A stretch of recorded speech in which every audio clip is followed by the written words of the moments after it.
Assalamualaikum warahmatullahi wabarakatuh. Hello everyone, my name is Alfilla Kamil Pulungan and I am from class R2D. My NPM is 2021 12500 and now I will read transcript for living online for pronunciation test. Number 1, speaker 1.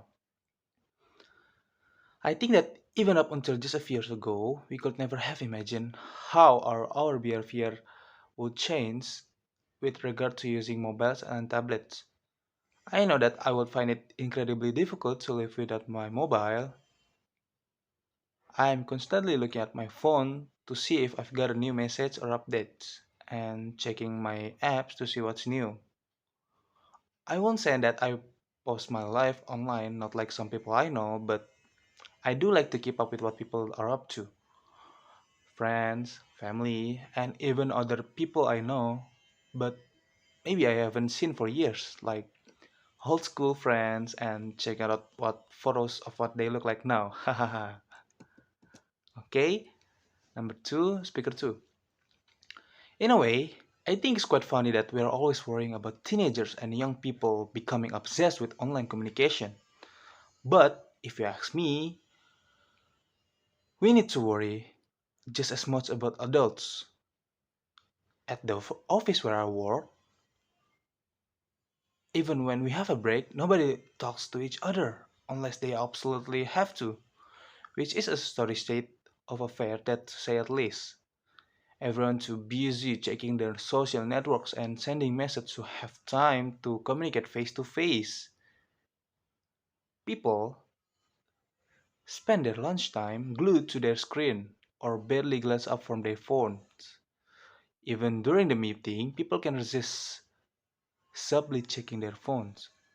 And what really irritates me is when you're trying to talk to someone and they are more interested in looking at their phones than paying attention on what you're saying, even though that you are right in front of them. Fubbing isn't called. It's called. Speaker 3. I was listening to this discussion on the radio the other day talking about online communication, and they were talking about FOMO, or what was it? Fear of missing out, which apparently is a kind of modern day psychological syndrome which we are affected by because of our obsession with online communication. Basically, they were saying that the reason why people feel that they have to connect to 24/7 and communicate everything they're doing and keep up with what everything that other people we know we are doing is down to this fear of missing out. We're worried that everyone is having more fun than us or doing something more exciting than us. And they also said that because we are spending more time communicating in online world, we are losing the ability to enjoy the present. Speaker 4, number 4. My generation is so different to my parents. I mean, they're always telling me that they grew up in a world without mobiles and social networking, and they manage fine. Hard to imagine how they arranged to meet their friend without a phone.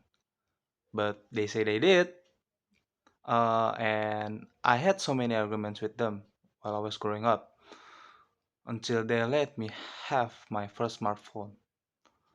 But they didn't let me have Snapchat or Instagram or anything like that. It's not that it's not the end of the world, they say. They just didn't understand that that's the way people my age communicate with each other. Nobody actually talks on the phone anymore. They have no idea how much I miss out on at being school, being the only one who didn't have Snapchat. Also, at school we had lots of talk and stuff on how to stay safe online. And most of us knew that anything you post online was going to be there forever. Speaker 5, number 5. For me, one of the best thing about online communication is that you can stay in touch with everyone at the same time, all the time. You know exactly what's going on, when, and where, so you never miss out on anything.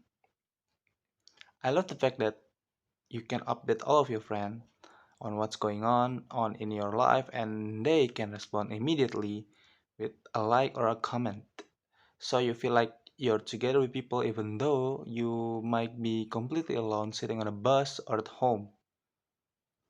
I share a lot of photos, but I only post up my best edited shots. I hate it when people I know post photos of me not looking at my best. I think that's it for me. Thank you for listening. Wabillahi taufiq wa hidayah. Wassalamualaikum warahmatullahi wabarakatuh.